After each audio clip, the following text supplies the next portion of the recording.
Sorry. So I got YouTube and I got Instagram going. Good. Okay. Sorry, you guys. I have technical difficulties.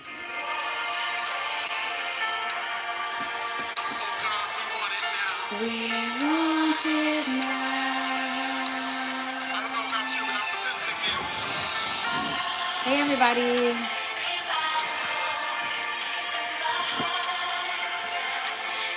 Stop it. Give me a word. Hey, everybody. Okay.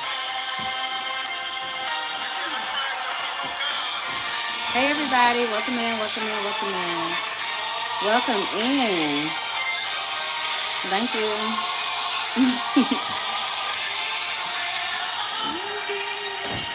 I'm going to start. I just got to get something to drink. I was on TikTok and Facebook Live. So I'm out of my breath for a second. Give me 1 second.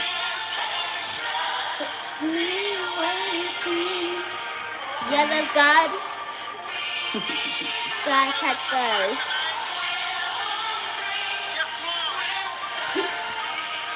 Okay. Let's get it. Already.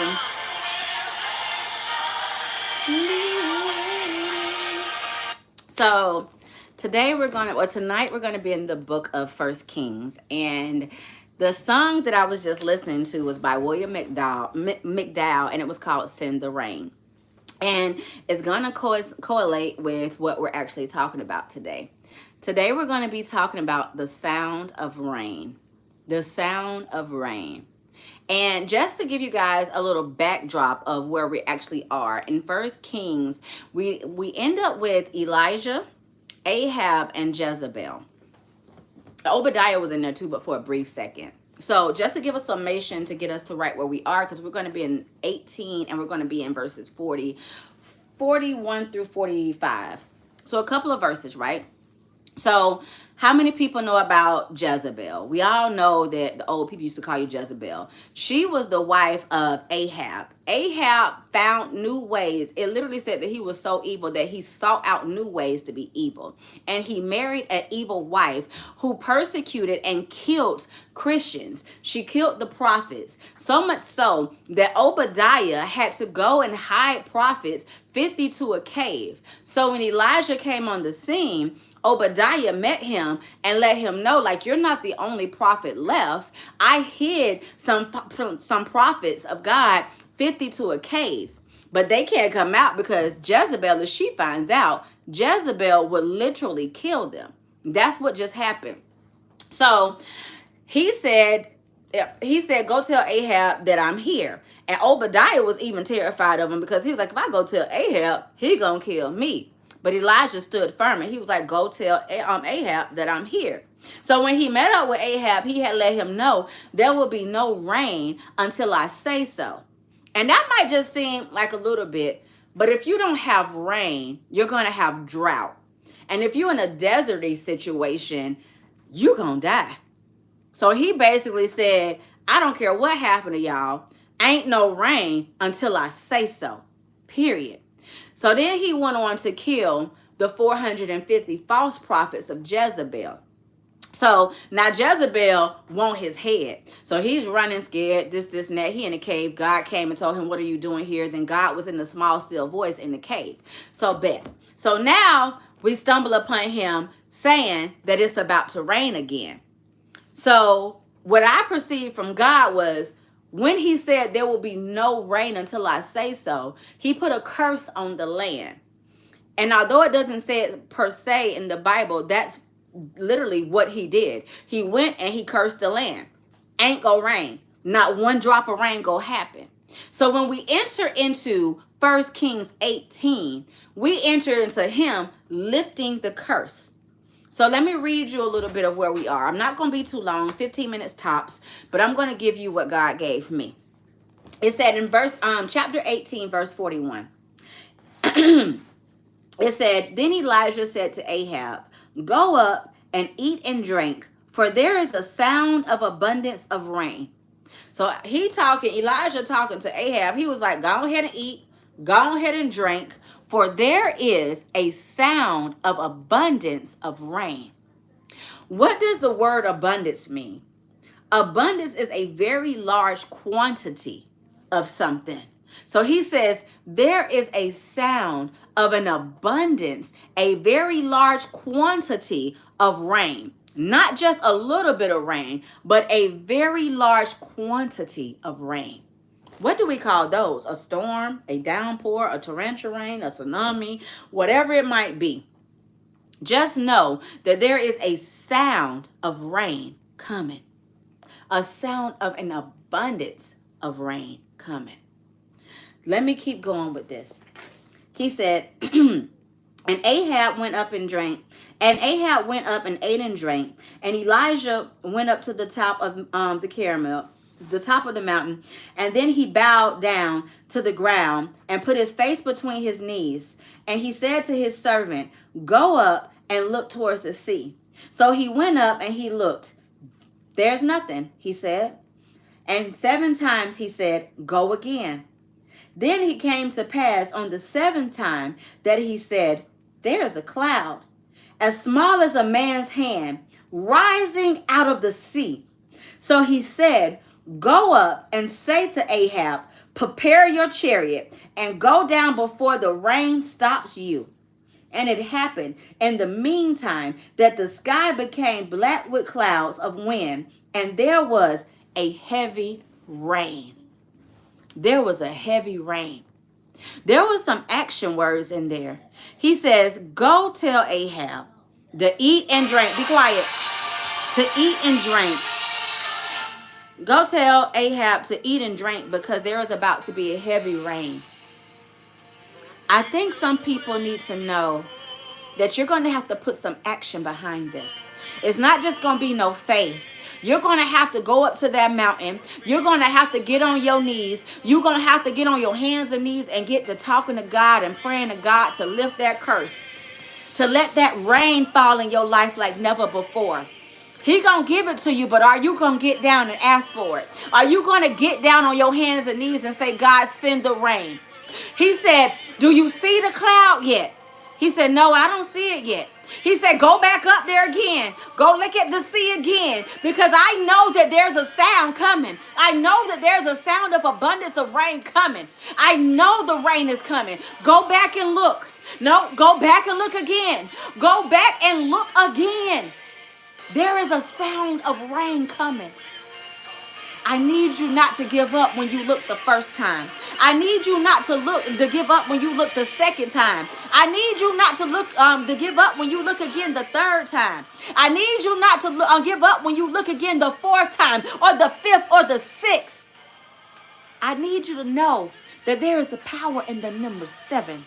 It was 7 times, and God had to do it 7 times to let him know that it is finished. Just like I completed the world, it is finished. The curse is lifted over your life. No more poverty, no more pain, no more struggling, no more just surviving, no more lack. It had to happen on the 7th time because it had to be finished. There was a curse running rampant on the land. But when God comes in on the 7th time, it is finished. I need you to know that God is about to do it for you. That there was a curse placed on you before you was even in your mama's womb. That when your mother was getting ready to birth you out, the devil says, that one right there won't see success until I say so. And God says, scratch that. You're not able to curse my children. When my children get on their hands and knees, they're going to experience the abundance of rain in their lives. I need you to let that devil know that he can't curse something that he did not create. The devil did not create you, so the devil cannot break you, nor can he curse you. I need you to get on your hands and knees and say, God, send the rain. God, send the rain. The rain is coming. The rain is coming. But you got to seek it. You got to seek that rain like your life depends on it. He says, I'm coming to give it to you because I've seen what you've done in the dark for others. I've seen what you've done in the dark for others. I saw it. I saw it. I searched your heart. I know it. I need you to be prepared to be receivers. That's something that I struggle with on a day-to-day basis. People try to send me tithes and offerings. I don't ask for tithes and offerings. You haven't heard me say, give me tithes and offerings, because I just, hard working money. Even a penny is hard working money. I come from nothing and I understand the weight of a penny. I understand the weight of a penny. I understand the value of it. And I ain't trying to scam nobody. So when people send tithes and offerings, normally I send it back. I send it back. Because God is saying, now I'm putting you in the place where I'm going to get ready to bless you. I'm getting ready to bless you, and I need you to be a receiver. God is saying that I'm going to send strangers into your life to bless you. And I need you not to talk yourself out of this blessing that I'm getting ready to give you in your life. I need you not to talk yourself out of the blessings that I'm about to give you in your life. I'm getting ready to send in the help. The help is going to come from the highways and the byways, from the north, the east, the south, and the west. It's even going to come from the sea. It said the cloud was formulated over the sea as small as a man's hand. Over this vast sea, God is saying, I'm getting ready to send in the help. And I don't need you to send it back. I searched your heart. I know that your heart is pure. I know that you're good. I know that you have good intentions. I know that you're a good steward. And I know that you know pain so well. I know that you know struggle so well. I know that you know poverty and lack so well. But it's time to say goodbye. Go ahead and type that in the comments. Goodbye. Goodbye, poverty. Goodbye, lack. Goodbye, struggle. Goodbye, survival. It's time to say goodbye to some things in your life, because God is about to say hello to the rain, hello to the abundance in your life. God is about to say hello to some things into your life. You're going to have to start saying goodbye. Change sometimes is hard, but change is necessary. Change is a necessity. And if you don't say goodbye, you're going to miss the rain in your life, because you're holding on to reservations. You're thinking that you're not good enough. You're thinking that this is not for you. But God is saying the rain is coming specifically for you. When I gave the last sermon, I gave the example. Let me close the Bible up. That's it.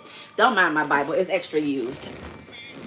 I gave the parable about Daniel and the 21-day fast. Remember when Daniel had the 21-day fast? It's so famous, everybody knows it.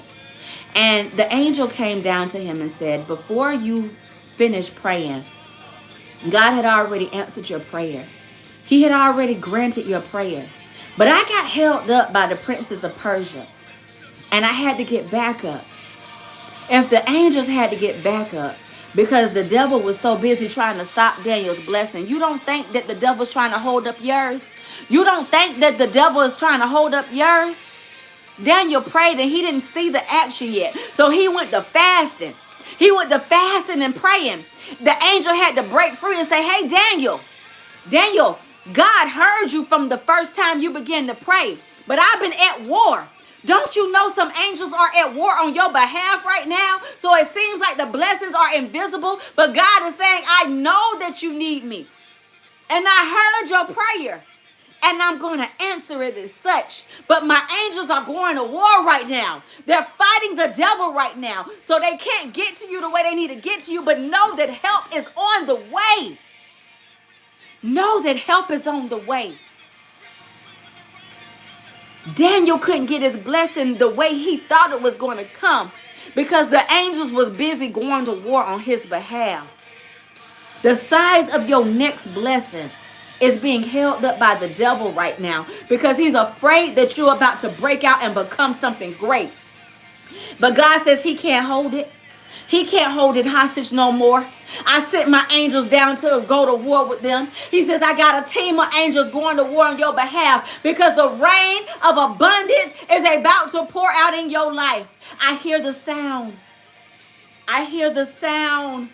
I hear the sound of rain in your life.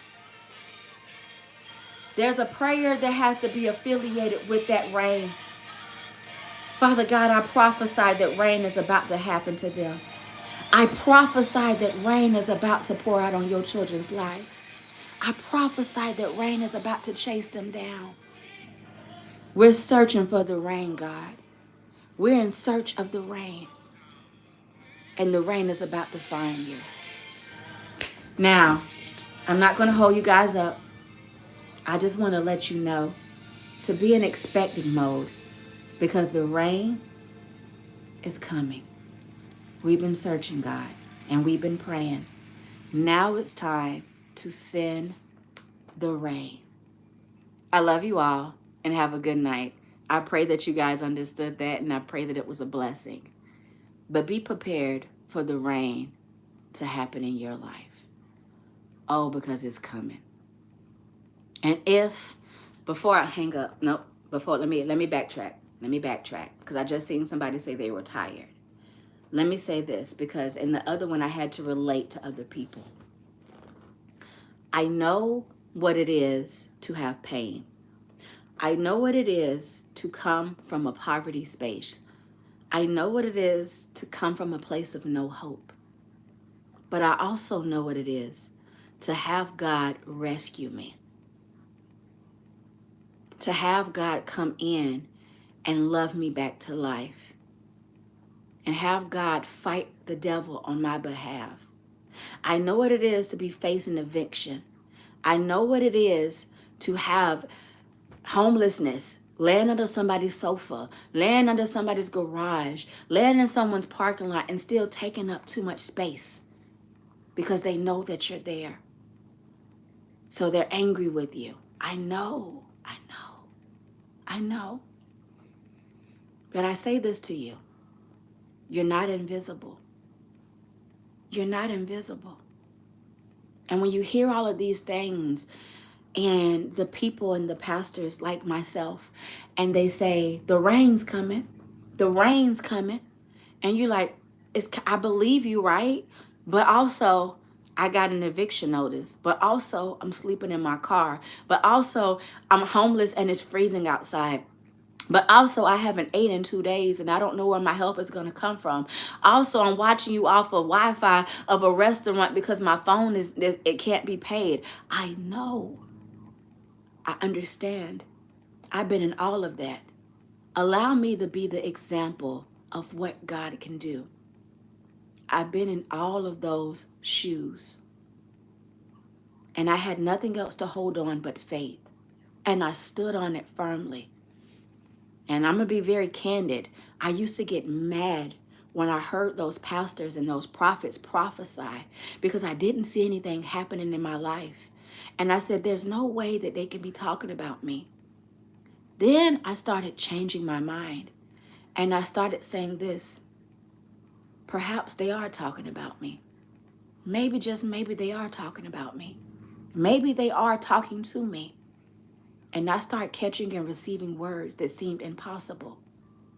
Within a year, God took me from being homeless to having a place. And then I got on welfare. This is before I became a pastor. And then I got on food stamps. And then God said, I'm going to hold you for a little bit. And when it's time for you to come off, I'm going to come off. Years later, I began to forget the promise that God put on my life. But then God started talking to me again and said, remember that promise? And I'm like, that kind of might be impossible. Within that year of me hearing God saying, remember this, he took me off of housing. He took me off of food stamps. He gave me my own house, brand new vehicle. He began to tell me, I made a promise to you, and I'm going to keep it. I'm going to keep it. You're not just taking up space. I'm going to love you back to life. You're going to be the example. You're going to be the example for the hopeless, to let them know that help is on the way. So as I'm telling you these things, I don't want to just be a hype man to you. I don't want to just give you false hope. I want to let you know that I am you. That I am you in every capacity. I had no hope. But God says, I am the light in the darkness. And I let him be the provider in my life. I let him be the father in my life. Will you allow God to love you back to life? Will you allow God to enter into your life? There's a reason I'm a pastor that does not ask for tithes and offerings. Because my God is my provider. I've watched him do it. There's nothing that I need that he will not give me. There's nothing that I want that he will not grant me. I've watched him. So I don't need to corral or coerce anyone into sowing into me. I don't need to con anybody out of anything because I watched my Father give me everything. I watched him. I watched him. Will you let God lead you? Will you let God love you? Will you let him love you back to life? There's nothing that I want for. There's nothing that I need. Even on my darkest days, and yes, as a pastor, I have those days. I have days where the devil is attacking me full on, from husband to kids to dogs to jobs. I just had to walk out on a job December 1st, 2023, with no way of knowing what's going to be what. I walked right out, and I watched God not let me miss one meal or one paycheck. I watched him because I know who my God is. Allow God to lead you, and you follow him because he's a good father and a good shepherd. He's not going to lead you astray. He's not going to let you wander. Even with my marriage, if we want to go there, ladies, I had no desire to be anybody's wife. But God gave me a word 3 years ago, and he told me what was going to happen. And me and my husband were estranged. We've been together since I was 23 years old. But we both from the hood, and we both don't know how to love nothing. And we both stubborn. Stubborn. But God said in my chest, and he said he coming back. And he ain't the same, and you ain't the same. And he came back, and he was like, you gonna be my wife, period. Ain't no negotiation. We ain't no power couple. We ain't no ideal couple. We are two imperfect people trying to love each other back to life. God can do anything if you allow him. If you allow God to lead you, he will lead you. He is not going to hurt you. He's not going to let you stomp your foot. He's not going to let a snake attack you. There's friends that God had to remove out of my life because they did not like me and I did not know. I've been betrayed. I've been lied on. But none of that's going to stop what God has. And what's next? I don't know. I'm talking to you guys from behind the screen because God told me to talk to the people because they need this. I'm on Instagram and YouTube right now, two of the social media sites that are not tracking right now. I'm talking to 30 people here and 9 people here. But to me, it's 1 million. You guys are 1 million people to me. And I don't know my niche with these two sites. They're the two that I don't know how to navigate. But God is saying, if you allow me to navigate it, I will bring the people to you. I hope that I'm not just wasting you guys' time. I hope that I'm able to relate to you guys and speak to you guys and just show you that God can do anything. I know you don't know me that well because I'm not hot on these apps. But I can tell you, I've been through the storm and I don't look like it.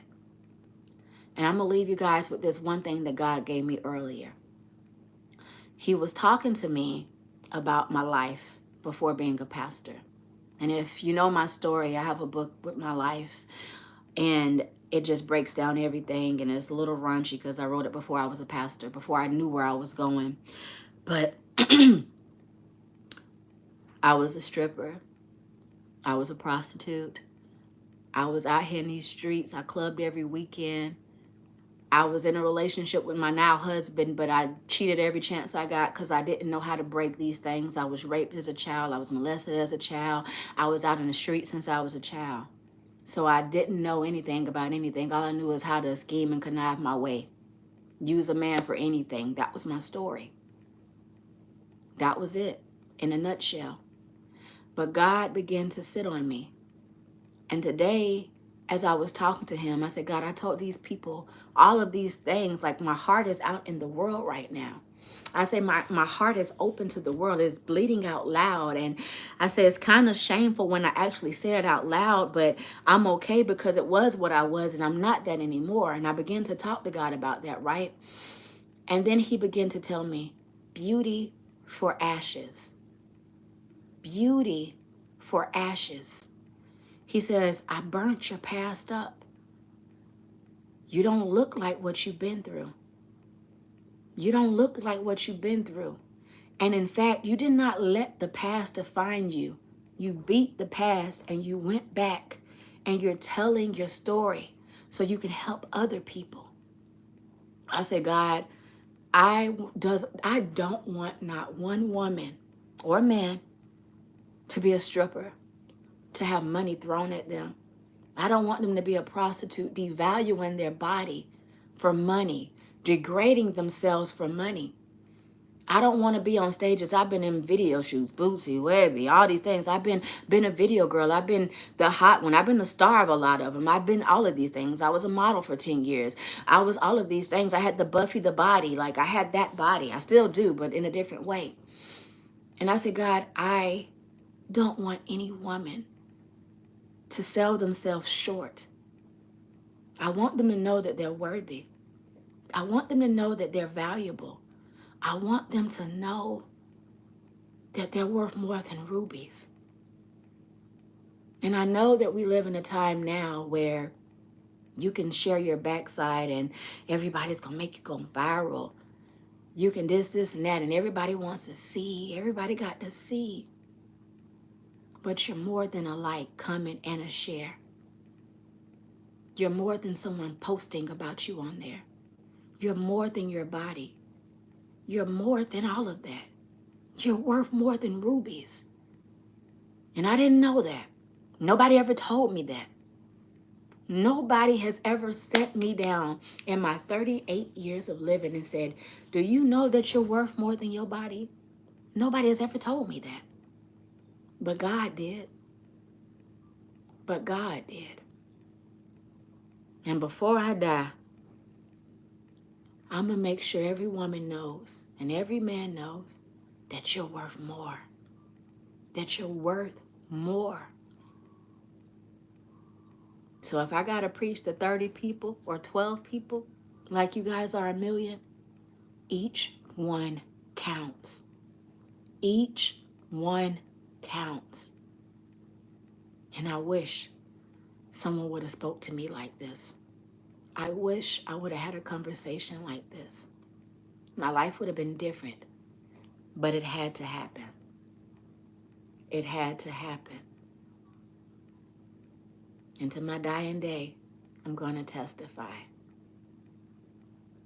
God is about to give you beauty for ashes, as he did me, and as he's doing me. That is your portion. Beauty for ashes. It wasn't all for nothing. It wasn't all for nothing. I love you too. I'm about to get off. This is my 4th live of the night, and I'm tired, and I worked all day. So, get ready. Something amazing is about to happen to you guys. And just know I'm going to try to be more present. I don't really know my way around these apps. I don't know, but just bear with me. Don't bash me. I know you guys can knock somebody out on social media in a second. I'm very humble, very loving, and I don't desire to scheme, or connive anybody. I desire to love you guys back to life. That is my desire. So take it easy on me. Have a great night. Know that the rain is coming. And be open to receive from whatever avenue God sends it to you. Because 9 times out of 10, possibly 10 out of 10, is not going to be your family. It's not going to be your friends. God uses complete strangers to bless you. That's my case. So Don't think you're a charity case when someone comes up and sends you something. Know it comes from God. And know that the curse is lifted and the rain is coming. Hold on to that. Hold on to that. Because the rain is coming. I love you all and have a great night. I pray that that made sense to you guys. Have a great night.